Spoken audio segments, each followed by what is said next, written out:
오늘 함께 나눌 말씀의 제목은 새로운 삶, 책임 있는 삶.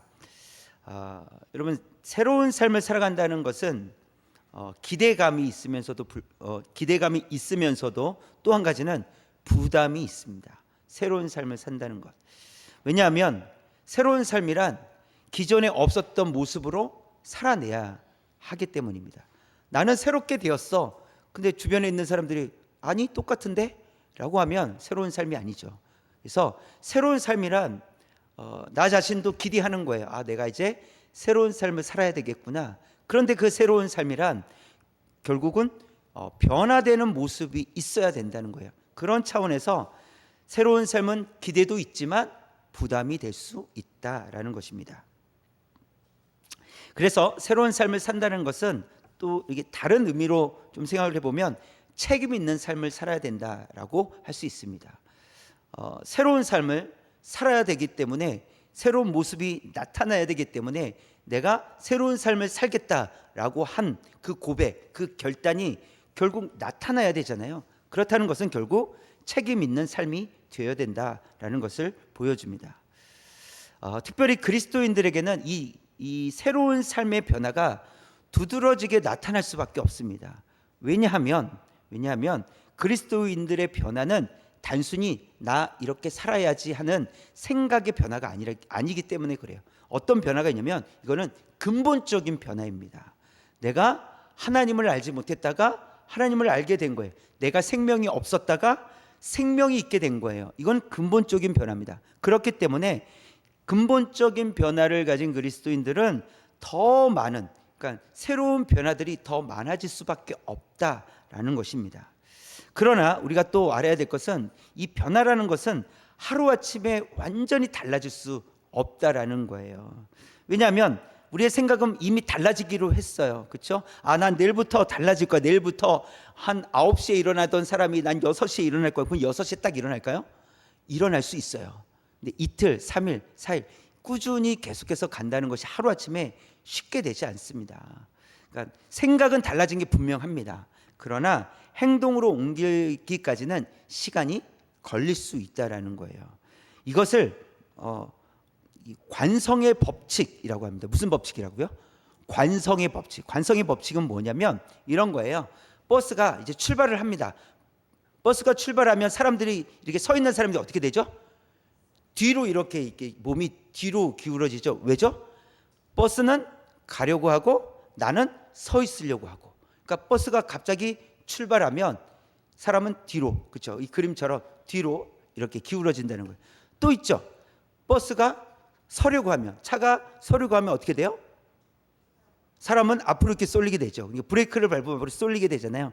이게 이제 관성의 법칙인데, 버스는 움직이려고 하는데 사람은 가만히 있으려고 한단 말이에요. 그러니까 나는 움직이고 싶지 않은데 버스가 움직이니까 따라 움직이긴 하지만 어설프게 따라 움직이는 거예요. 그렇죠? 완전히 따라가지 않는 거죠.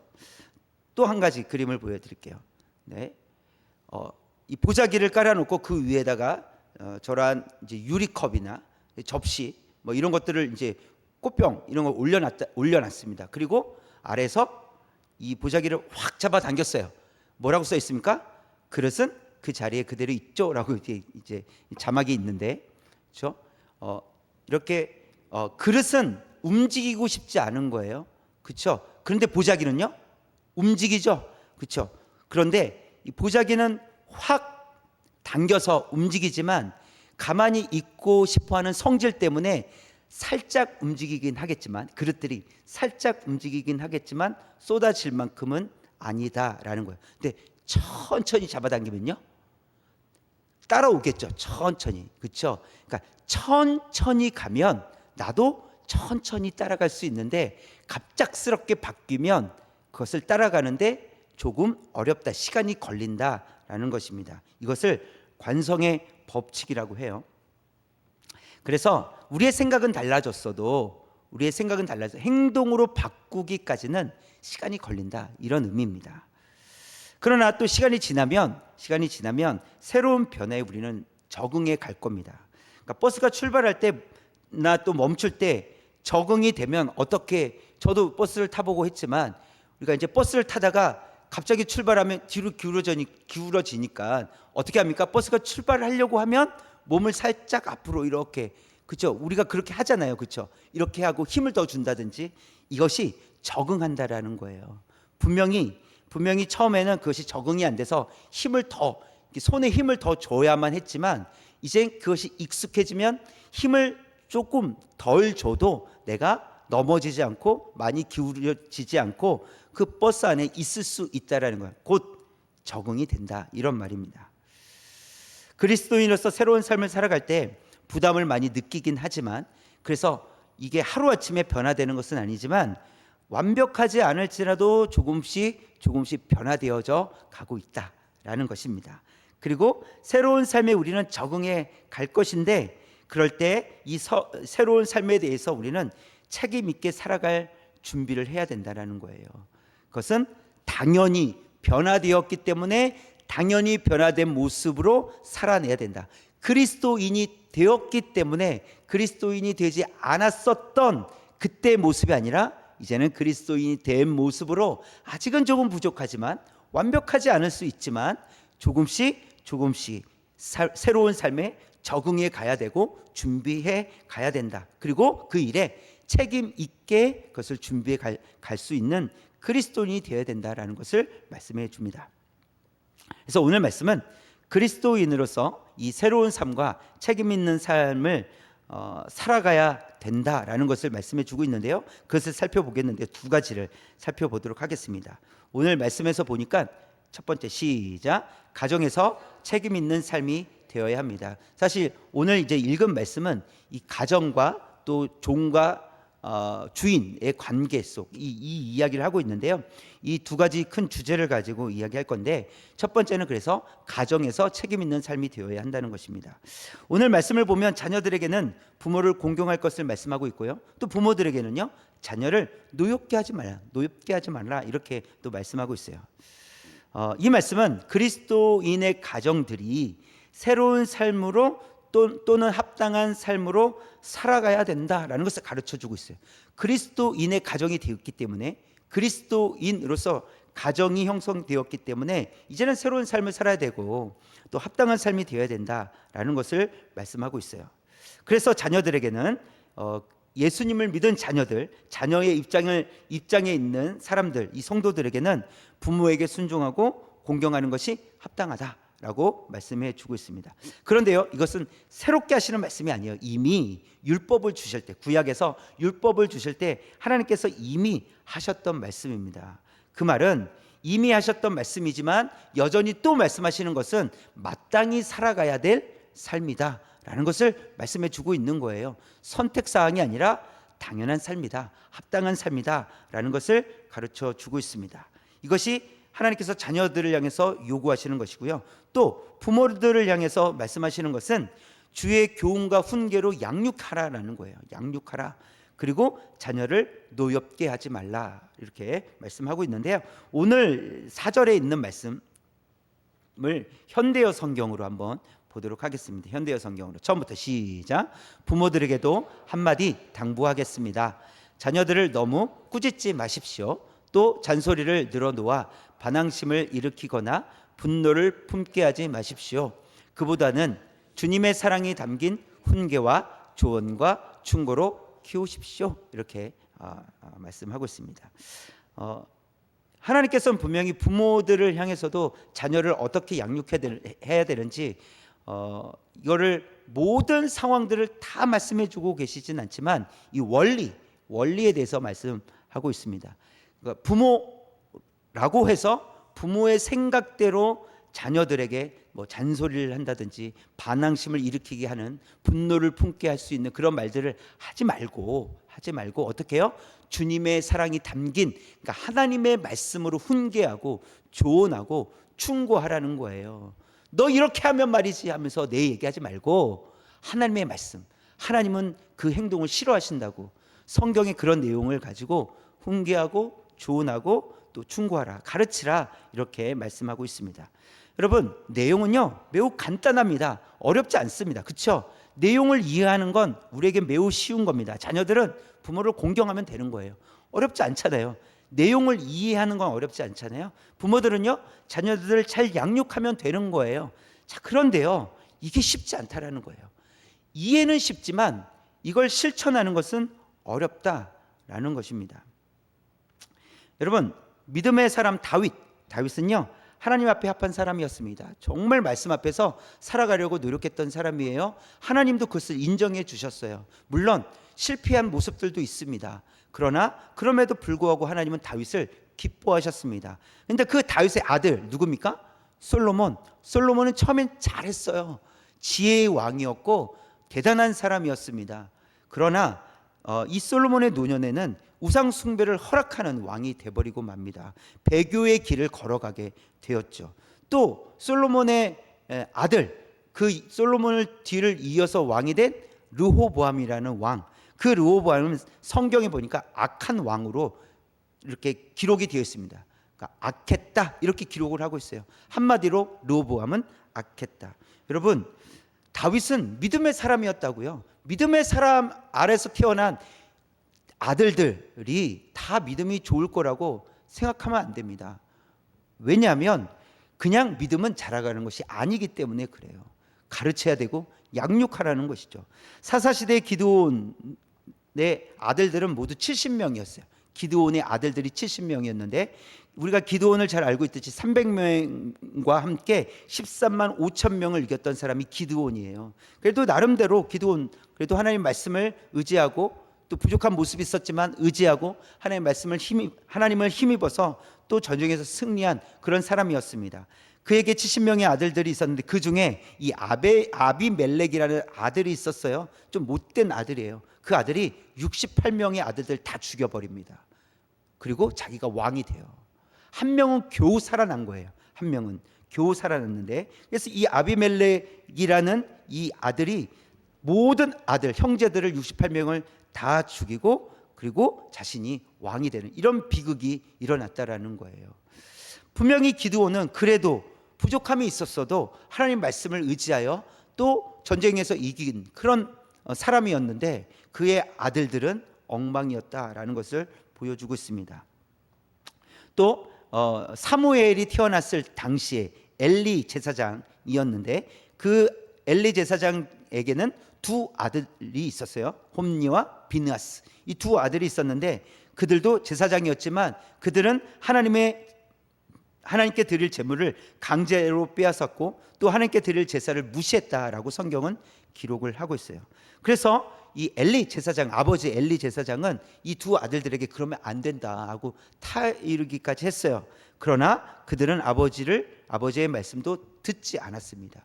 무엇을 보여주고 있습니까? 하나님의 말씀도 듣지 않았고 하나님을 무시하며 하나님을 두려워하지 않는 그런 삶을 살았을 뿐만 아니라 아버지가 분명히 권면하고 말했음에도 불구하고 아버지의 말을 듣지 않았다는, 그 말은 아버지를 공경하지 않았다라는 것을 보여줍니다. 결국 성경에 보니까 솔로몬 왕 때 이 엘리 제사장 계열의 이제 자손들이 완전히 끊어지고 맙니다. 이제 족보상 완전히 끊어져요. 더 이상 아들을 낳지 못해서 끊어지고 맙니다. 완전히 끝나버린 거예요. 그러니까 하나님 앞에 범죄한 이 홈니와 비느하스로 인해서 그 가문이 완전히 끊어지고 말게 되었다라는 거예요. 여러분, 믿음이 없으면 끊어집니다. 여러분, 이것은 우리가 심각하게 받아들일 수 있어야 돼요. 그러니까 두려워하라는 것이 아니라 그렇지라고 이해하라는 거예요. 믿음이 끊어지면 그 가정은 믿음의 가정에서 완전히 끊어지고 마는 거예요. 이게 홈니와 비느하스, 엘리 제사장 가문을 보여주고 있다라는 거죠. 우리는 다시 한번 이 책임이라는 단어를 곱씹어 보아야 됩니다. 책임. 우리 가정을 책임져야 되는데 나는 나의 가정을 어떻게 책임지고 있느냐는 거예요. 무엇을 책임지고 있느냐는 거예요. 무엇에 관심을 가지고 가정을 책임지고 있느냐. 이것은 우리가 중요하게 보아야 될 주제라는 겁니다. 여러분, 하나님께서 우리를 끝까지 책임져 주실 것이라고 믿으십니까? 아멘. 우린 믿습니다. 하나님께서 반드시 우리를 끝까지 책임져 주실 줄 믿습니다. 하나님께서 우리를 선택하여 주셨고 자녀 삼아 주셨기 때문에 우리를 끝까지 우리가 구원에서 탈락되지 않도록 끝까지 구원해 주셨기에 그 구원해 주신 대로 끝까지 살아갈 수 있도록 하실 줄 믿습니다. 이것은 하나님의 전적인 은혜입니다. 하나님께서 우리를 택하신 것이고 우리를 보호하시는 거예요. 끝까지 지켜주신다고 하신 겁니다. 이것은 하나님의 섭리 가운데 하나님께서 우리를 떠나지 않으시고 함께 계시는 겁니다. 우리의 기도를 외면하지 않으시고 응답해 주시겠다라는 거예요. 하나님께서 우리를 이렇게 끝까지 지켜주실 줄 믿습니다. 그래서 우리가 믿음 없는 삶일 때에도, 또 실패할 때에도, 낙심할 때에도, 상처받을 때에도, 또 절망했을 때에도, 슬퍼할 때에도, 또 아파했을 때에도, 아파할 때에도, 외로운 시간을 보낼 때에도 하나님께서 우리와 함께 하실 줄 믿습니다. 우리를 끝까지 지켜주셔서 우리가 믿음이 완전히 바닥인 것처럼 느껴질지라도 하나님은 우리를 붙잡고 계시는 줄 믿습니다. 그렇다면 하나님은 우리가 우리의 가정과 자녀들에 대해서 어떻게 하길 원하실까라는 거예요. 하나님께서 분명히 우리에게 가정을 맡겨주셨단 말이에요. 그리고 하나님은 앞서서 말씀드렸지만 하나님은 우리를 끝까지 책임져 주실 거예요. 우리는 믿어요. 우리는 확신합니다. 왜요? 하나님께서 우리에게 그 믿음을 주셨기 때문에. 그렇다면 우리도 그 믿음을 가지고 하나님께서 요구하시는 말씀, 우리에게 원하시는 그 삶을 살아내야 되는데 하나님은 우리 가정과 자녀들에 대해서 하나님은 어떻게 하기를 원하실까라는 거예요. 하나님은 우리 가정, 하나님께서 맡겨주신 가정을 끝까지 책임지기를 원하신다라는 거예요. 왜요? 우리에게 맡겨주셨기 때문에. 그러면 어떤 마음이 우리에게 필요하겠습니까? 끝까지 포기하지 않는 마음이 필요하다라는 겁니다. 포기하지 않는 마음. 예수님을 생각해 보면 예수님은 겟세마네 동산에서 3번이나 기도하셨어요. 무엇을 가지고 기도하셨습니까? 이 잔을 내게서 옮겨 주옵소서. 이 방법 말고 다른 방법 없습니까, 하나님? 이렇게 기도하신 거예요. 십자가 말고 다른 방법 없습니까? 꼭 제가 죽어야만 하겠습니까? 뭐 이런 거죠. 예수님께서 이 길이, 고난의 길이, 십자가의 길이 얼마나 힘이 드셨으면 그렇게 기도하셨단 말이에요. 그러나 예수님께서는 끝까지 포기하지 않으셨던 것이 있어요. 하나님의 뜻대로 하옵소서. 아버지의 뜻대로 하옵소서. 아버지의 뜻을 포기하지 않으셨다라는 거예요. 이게 중요합니다. 내 생각을 포기하지 않는 것이 아니라 아버지의 뜻을 포기하지 않으신 게 중요한 거예요. 그렇다는 것은 우리가 어떤 마음을 가지고 살아가야 되느냐? 우리는 포기하지 않아야 돼요. 내 생각을 포기하지 않는 것이 아니라 하나님의 뜻을 포기하지 않는 거예요. 하나님께서 우리의 가정을 나에게 맡겨두신 거라면 우리가 하나님의 그 뜻을 포기하지 않는 거예요. 끝까지 책임질 수 있어야 된다는 것이죠.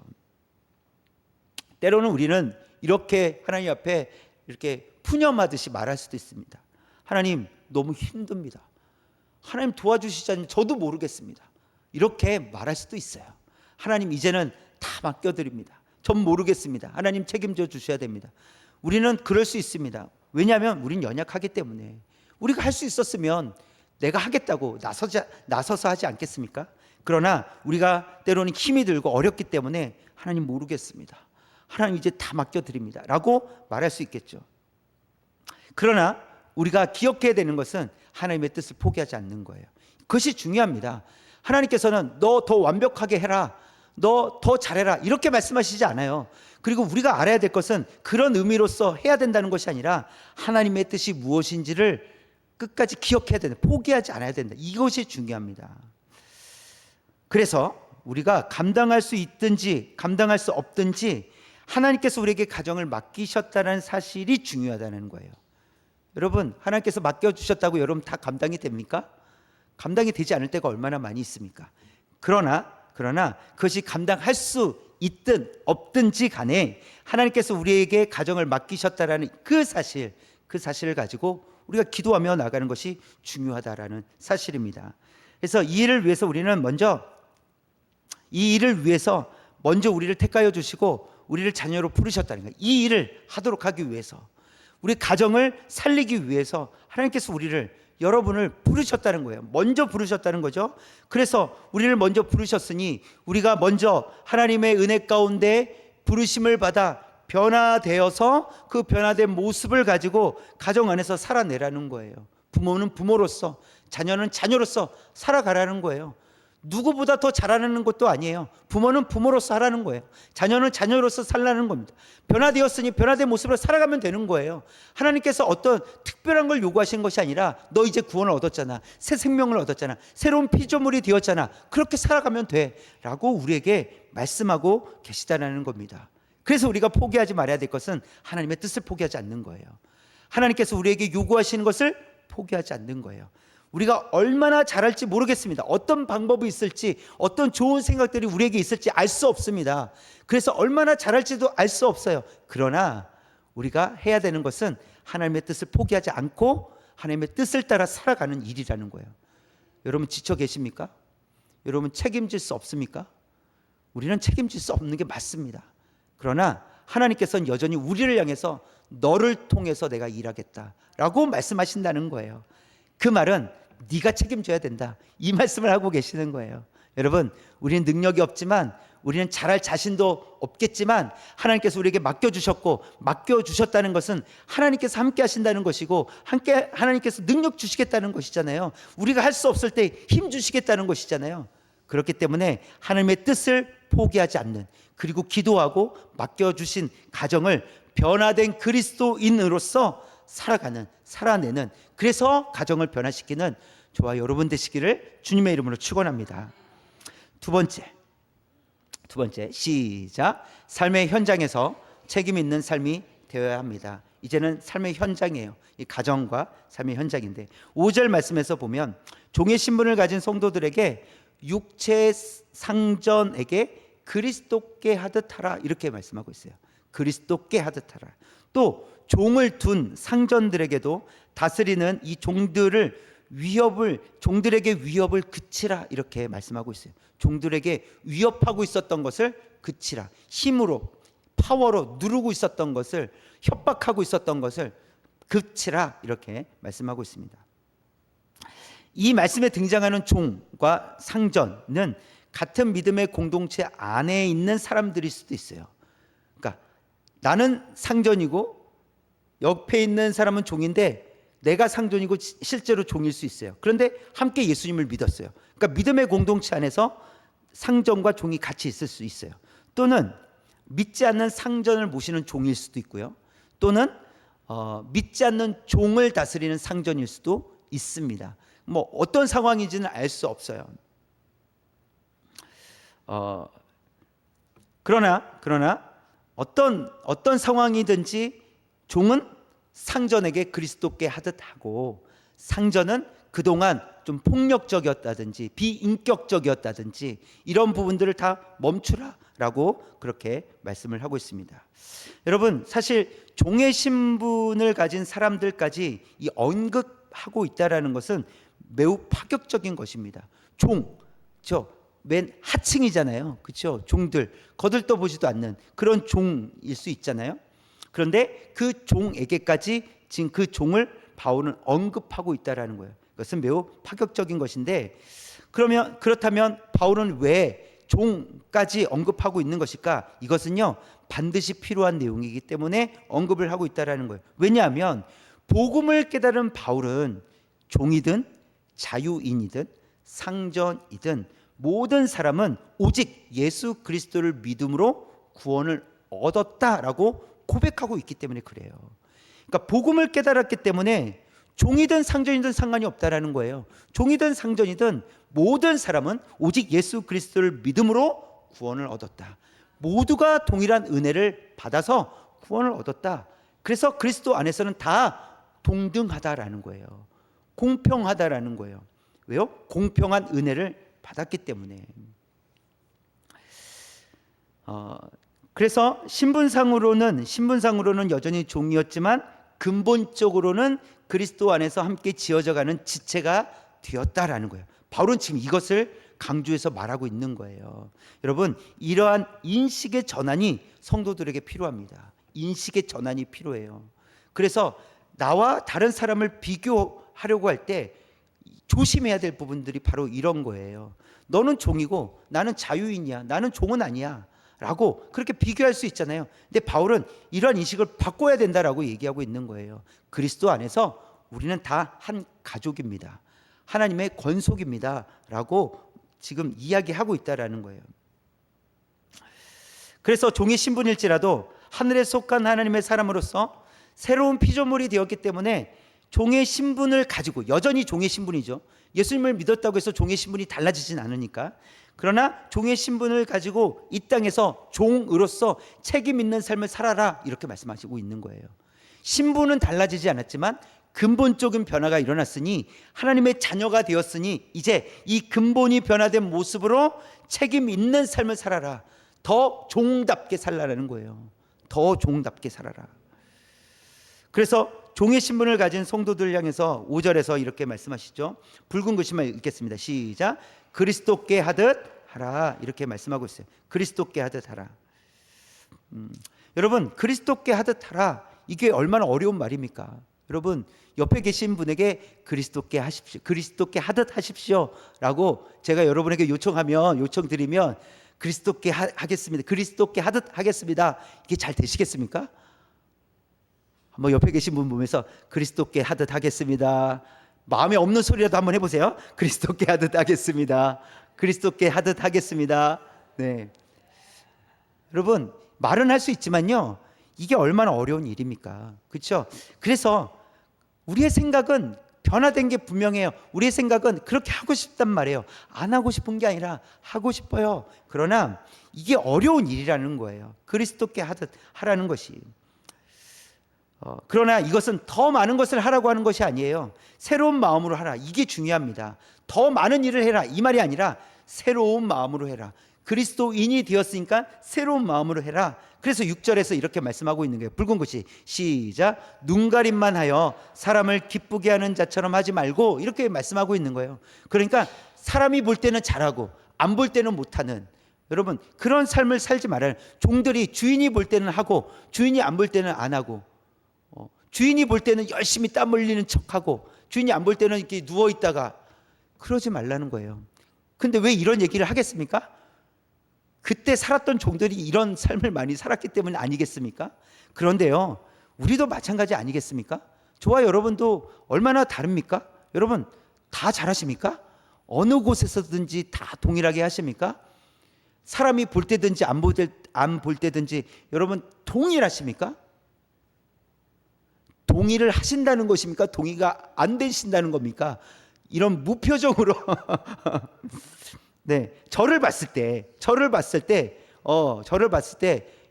저랑 수준이 뭐 조금 나으실지 모르겠지만 비슷하다면 많이 안 그러실 거라고 생각이 돼요. 다를 수 있겠다라는 생각이 듭니다. 저도 마찬가지예요. 사람이 볼 때와 보지 않을 때는 분명히 다르거든요. 그런데 누가 보든지 누가 보지 않든지 주어진 일을 어떻게 하라고요? 정직하게 하라는 거예요. 왜요? 달라졌으니까. 이제는 예전의 종이 아니라는 거예요. 신분은 여전히 종이지만 근본이 달라졌기 때문에 근본이 달라진 새로운 마음을 가지고 살아내라 라고 우리에게 말씀하고 있습니다.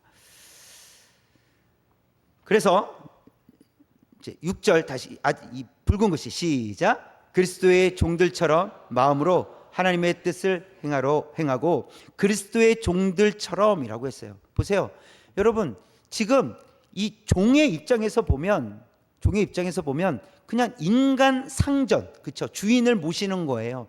그런데 하나님의 말씀은 뭐라고 하시냐면 그리스도의 종들인 것처럼, 마치 주인이 예수님인 것처럼, 이 말이잖아요. 마음으로 하나님의 뜻을 행해라, 순종해라, 이렇게 말씀하고 있습니다. 그래서 그리스도의 종과 같이 행하라. 그래서 우리의 어떤 우리가 살아갈 때 어떤 태도, 우리의 자세가 누구에게 하듯 하라고요? 그리스도께 하듯 하라, 이렇게 말씀하시는 겁니다. 그러나 다시 한번 말씀드립니다. 이것은 사실 어려운 일입니다. 어려운 일이라면 더 노력해야 되겠습니까? 안 되니까 그만둬야 되겠습니까? 뭐라고 하신 겁니까? 대답하기 싫으셔갖고 억지로 대답하시. 이걸 더 열심히 해야 되겠습니까? 안 되니까 그만둬야 되겠습니까? 열심히 해야 됩니다. 그러니까 잘 안 되는 건 잘 안 될 줄 알고 더 열심히 하라는 거예요. 더 열심히 해야 되겠죠. 잘 안 되니까. 자, 이번에는 성전들에게 이제 상전들에게 이야기합니다. 상전된 성도들에게 이야기하는데요.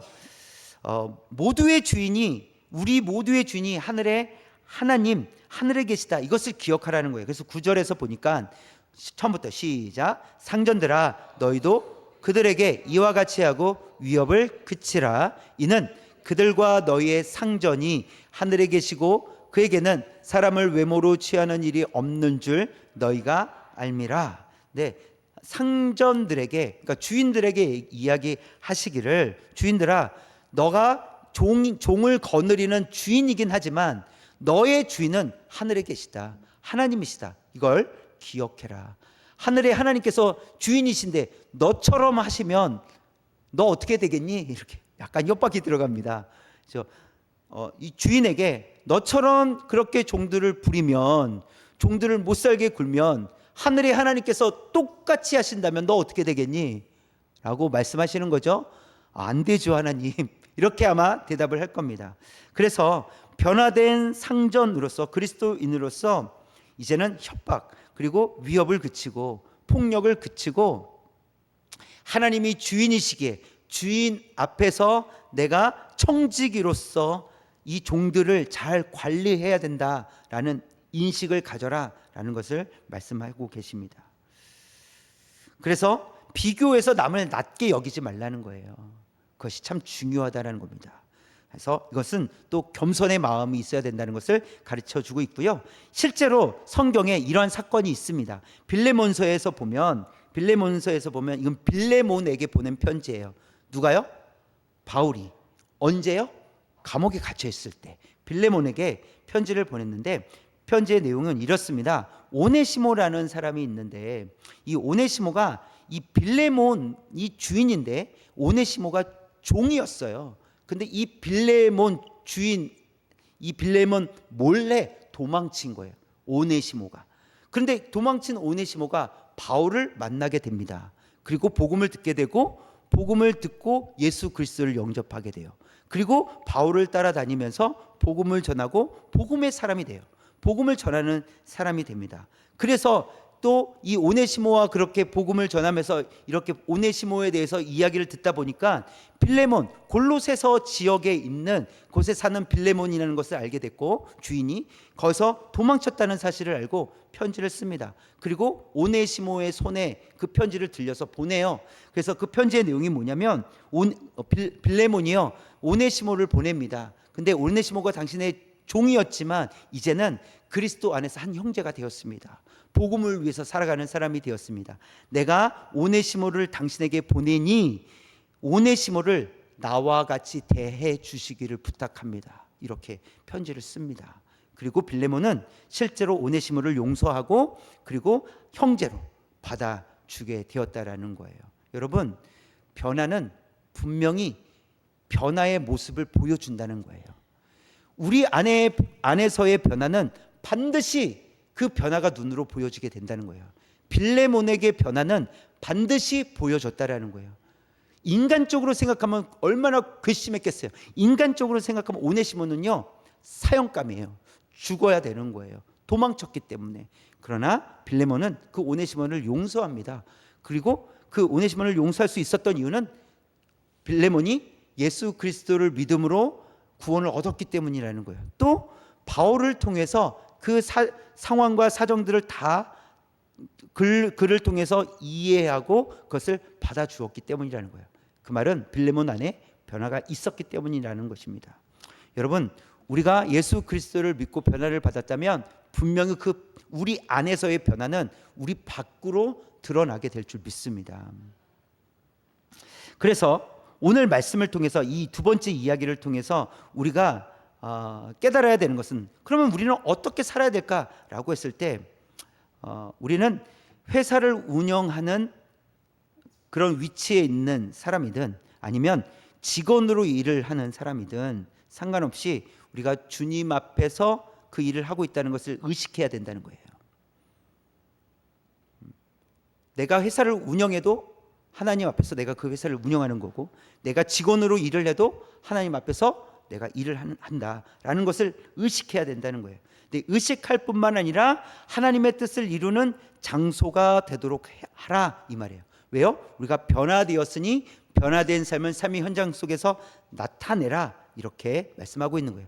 그래서 종들아 라고 말씀하신 거고 상전들아 말씀하신 거예요. 그렇죠? 삶의 현장에서 종들은 어떻게 살아야 될지, 상전들은 어떻게 살아야 될지를 말씀하셨던 것처럼 우리를 향해서도 우리가 어떤 모습으로 살아가든지 삶의 현장에서 변화된 모습으로 살아낼 것을 말씀해 주고 있습니다. 이것을 또 다르게 표현을 하자면 이런 겁니다. 하나님의 일을 하는 것처럼 사업을 하고 하나님의 일을 하는 것처럼 일하라 이거예요.